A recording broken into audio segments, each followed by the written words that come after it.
ආයුබෝවන්. ඕගොල්ලොන් අද එකතු වෙලා ඉන්නේ රශ්මි ඉලෙක්ට්‍රෝ සිකුරාදා කයිවාරුවත් එක්ක. පහුගිය සති දෙක අපිට හුඟක්ම කාර්යබහුල සති දෙකක් වුණා.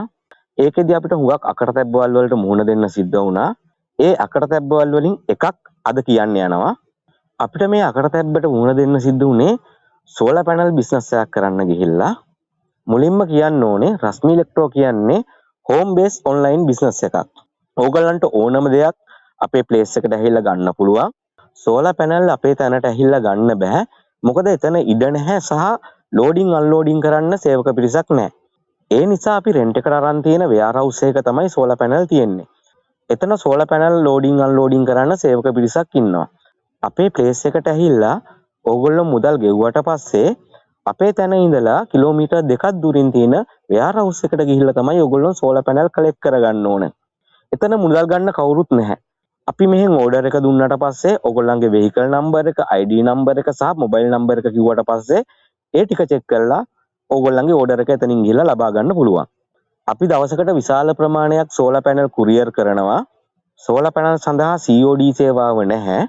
ඔයාලා මුදල් තැන්පත් කළොත් අපි Prompt Express courier service එකෙන් ඕගොල්ලන්ගේ ගෙදරටම සෝලර් පැනල් ලැබෙන්න සලස්වනවා. එහෙම මුදල් ඩිපොසිට් කරලා අපෙන් සෝලර් පැනල් ගෙන්න ගත්ත කවුරු හරි මේ වීඩියෝ එක බලනවා නම් කමෙන්ට් එකක් දාගෙන යන්න අපේ සර්විස් එක කොහොමද, ඔයා මුදල් ගෙව්වේ කොහොමද, සහ ඔබට සෝලර් පැනල් ලැබුණේ කොහොමද, ඒ වගේ විස්තර කමෙන්ට් කරන්න අමතක කරන්න එපා. ඒක තවත් කෙනෙකුට උදව්වක් වේවි අපෙන් සෝලර් පැනල් ලබා ගන්න.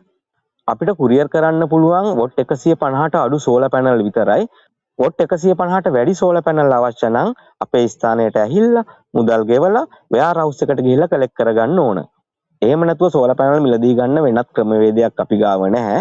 එහෙම කැමති අය විතරක් සෝලර් පැනල් මිලදී ගන්න එන්න. මම මුලින්ම කිව්වනේ අපිට ගිය සතිය අකටතැබ්බක් වුණා කියලා. ඒ සිද්ධිය මෙන්න මෙහෙමයි සිද්ධ වුණේ. එක පුද්ගලයෙක් සතියක් තිස්සේ දිනපතා අපිට කෝල් කරලා අපේ පැය ගාණක් කාලා දාලා ඉවර වෙලා විස්තර අහගත්තා. දිග කොච්චරද, පල්ල කොච්චරද, බර කොච්චරද, මිල කීයද, කොහොමද ගන්න. ඉතින් ඔය ඔක්කොම විස්තරට කිව්වා. ඊට පස්සේ එයාගේ වයිෆයි වල තිබුණා කැබ් එකක සෝලර් පැනල් අරන් යන්න අපේ ස්ථානයට. අපි යාලට වේලාසනින්ම කියලා තිබුණා අපේ ස්ථානයට ඇවිල්ලා මුදල් ගෙවලා වෙයාරහවුස් එකට ගිහිල්ලා තමයි කලෙක්ට් කරගන්න ඕන කියලා. ඊට පස්සේ සැරෙන් සැරේ කෝල් කර කර අහනවා දිග කොච්චරද, පළල කීයද, මේ කැබ් එකට දාන්න පුළුවන්ද. ඉතින් අපි සයිස් එක කියලා තියද්දිත් අවශ්‍ය සයිස් එකේ කැබ් එකක් අරන් එන්න බැරි කමක් නැහැනේ. ඉතින් ඔය වගේ කතාවක් දිගින් දිගටම ගියා. ඒක අපිට සෑහෙන ඩිස්ටර්බ් වුණා. ඊට පස්සේ අපිට කියනවා මේ පුද්ගලයා වෙයාරහවුස් එකේ ලොකේෂන් එක දෙන්න, වයිෆ් එතනට යන්නම්, ගිහිල්ලා සෝලර් පැනල් මයින්නම්, කැබ් එකට දාලා බලන්නම් දාන්න පුළුවන්ද කියලා. ඊට පස්සේ සෝලර් පැනල් වලට සල්ලි දාන්නම්, එතකොට ඉෂු කරන්න කියලා. අපිට තිබිච්ච කාර්යබහුලත්වයත් එක්ක අපිට ඔය වගේ කාලේ නාස්ති කරන්න ටයිම් එකක් තිබුණේ නැහැ ගිය සතියේ. මේ වෙනකොටත් අපිට ටයිම් එකක් නැහැ ඒ වගේ අනවශ්‍ය වැඩවලට කාලේ නාස්ති කරන්න. මොකද ඕගොල්ලෝ ඔන්ලයින් හරි මොන ක්‍රමෙන් හරි අපිට මුදල් ගෙව්වට පස්සේ අපි වෙයාරහවුස් එකට ඔයාගේ ඩීටේල්ස් දුන්නොත් විතරයි පැනල් එකක් එතනින් ඉෂු කරන්නේ. මේ කතාව තමයි ඔයාලට අපිට කියන්න උවමනා වුණේ මේ සතියේ. පහුගිය සති දෙක තුන තුල ගොඩක් අකටතැබි වලට මුහුණ දෙන්න සිද්ධ වුණා අපිට.